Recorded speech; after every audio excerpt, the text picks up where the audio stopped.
Good morning, students. Welcome back to this chemistry session. We were doing this chapter 4, structure of the atom, right? In that we had already discussed what is the history behind the discovery of the structure of atom. What was the contribution of different scientists to give up their theories, their postulates, right? And then we have got what is the exact structure of the atom, right? So in the previous session we have got to know in the structure of atom that it consists of that 3 subatomic particles, correct? So that discovery of this particle is now done. Now we know that in the atom there are the 3 subatomic particles which are there, that is electron, protons and neutron. Yes. So what about the discovery of each these subatomic particles? Who discovered about it? What was the difference between these subatomic particles that we have already done with that, isn't it? Like as per their charges, as per their mass, like as per their location, where it is located in the atom, all these things we had already covered, correct? Hope you have written in the notebook, isn't it? Now, yes, let's continue the next part in the session. So now we know in the structure of the atom, that is inside the nucleus, which subatomic particles are present? That is protons and neutron, correct? And electron is revolving around this nucleus, correct? So next concept we will discuss here, students, about how these electrons are being distributed in its fixed orbit.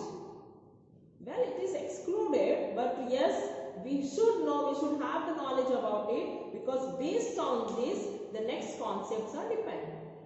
Okay, so distribution of electrons in the orbits.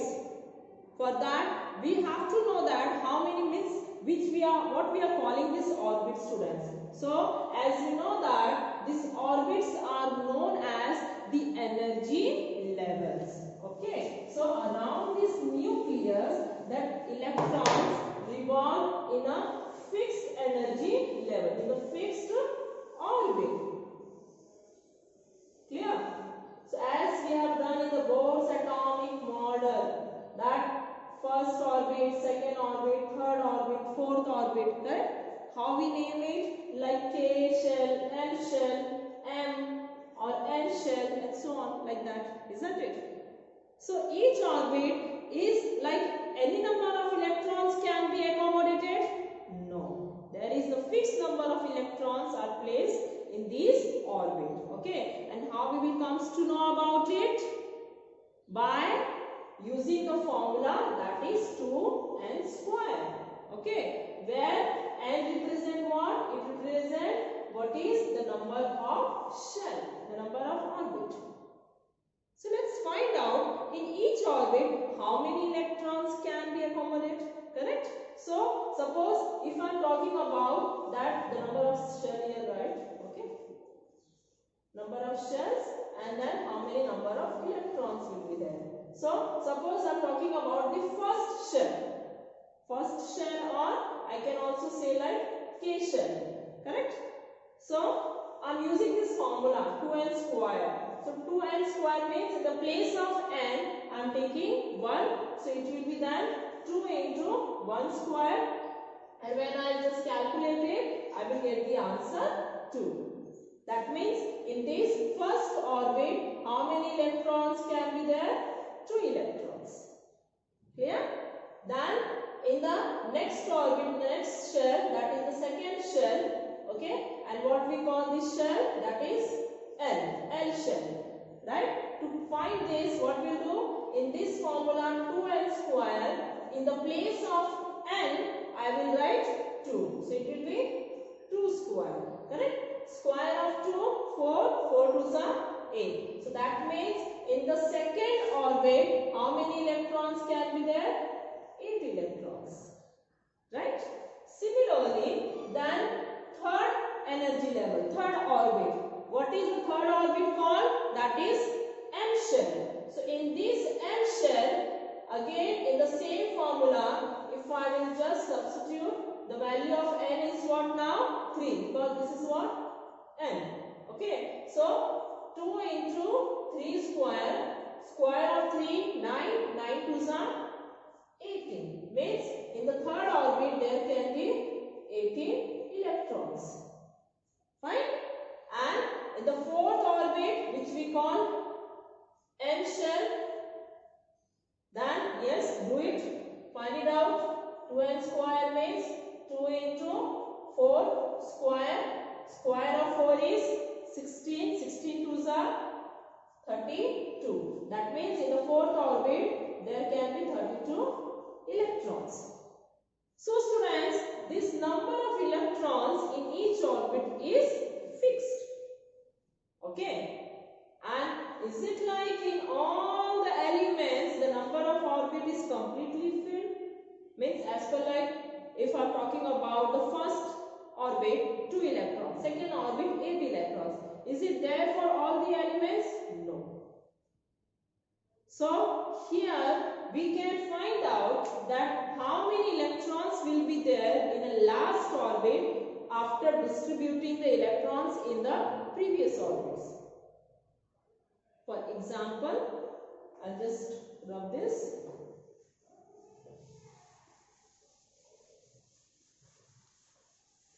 Okay, in the sodium's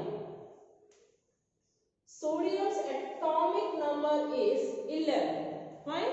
Now I want to distribute the electron in the sodium element. So as per the capacity, we know that first orbit 2, second orbit 8, then 18, 32 and so on. That we have discussed just now. Correct? That we have learned. Now in the sodium element, the distribution of electrons I will do as per this atomic number of the sodium, that is 11. Okay. Now what is atomic number, that we will discuss also. Here this 11, how I just distribute? Capacity of first orbit is what? 2 electrons. That I will write here. Correct? Then out of 11, the 2 electrons I have given in the first orbit. Then second orbit's capacity is 8 electrons. So I will write 8 electron here. Correct? So out of 11 means 2 is given to first orbit. Second orbit 8 electrons is given. Now how many orbit is left out? Yes, that is 1.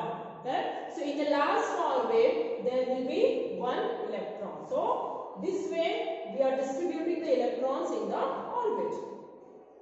Correct? This distribution of electrons in the different shells was suggested by Bohr and Bury.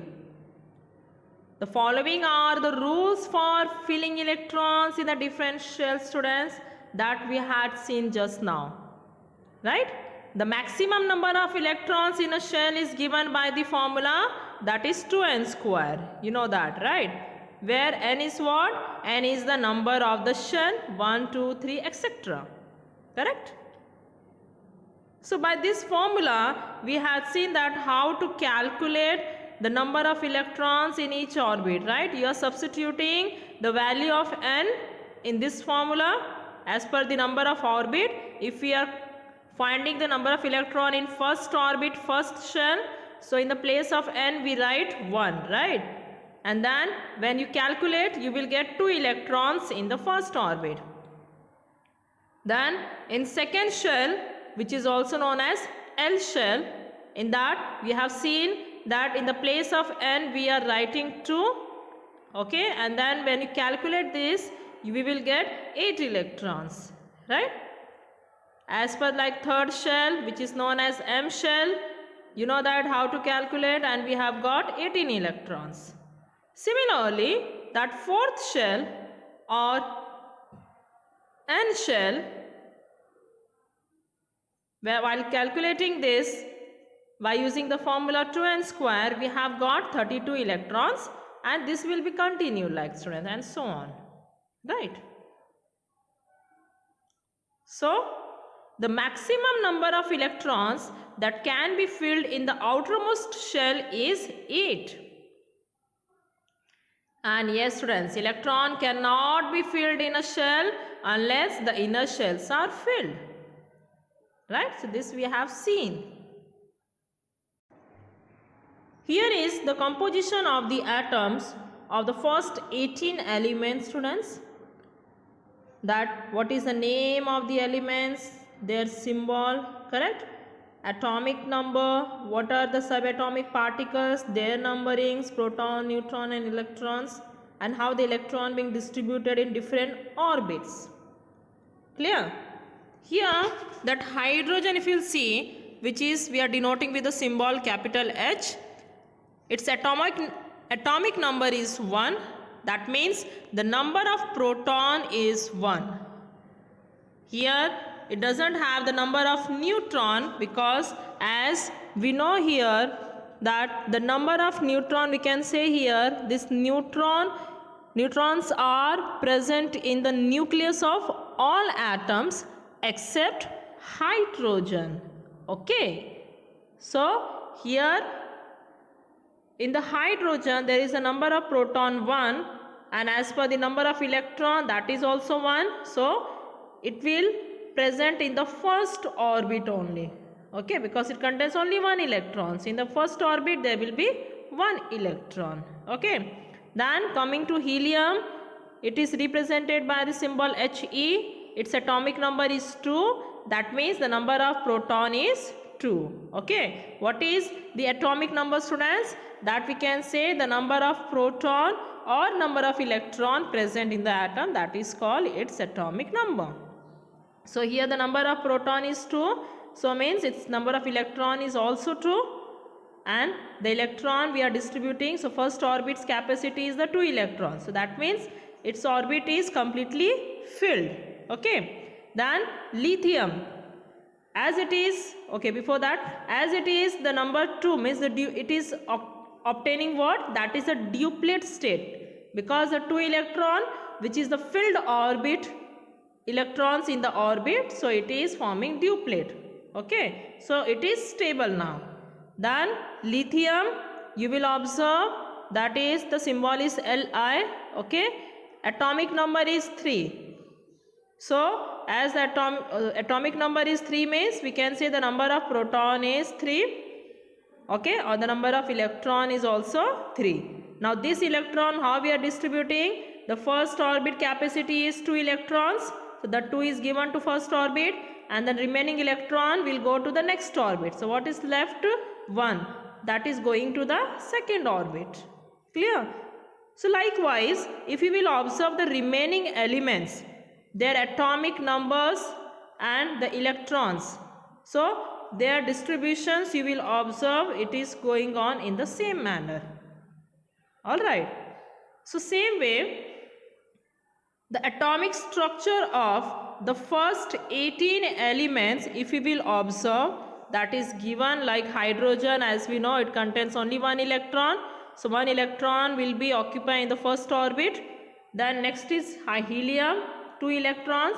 So first orbit capacity is to attain the 2 electrons only. So means it is stable now. Then coming to lithium, 3 electrons. So you will see in the first orbit 2 electrons. Okay, and the remaining 1 electron is going to the next orbit. Correct?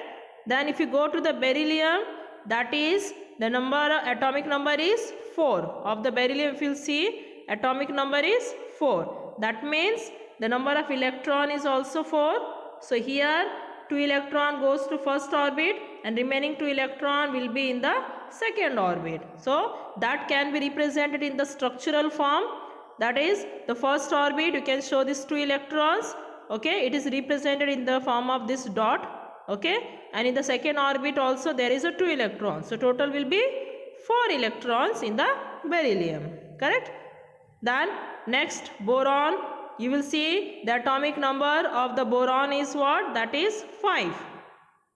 Its number of electron is also 5.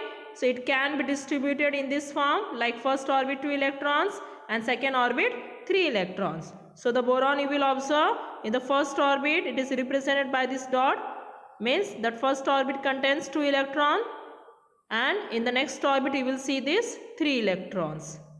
Right? So likewise, when you go to the next elements, then the distribution of electrons you will go on doing this manner. Okay. So this way, if you will see that all the elements, their electrons are distributed in their particular orbits, okay, in this dot structure.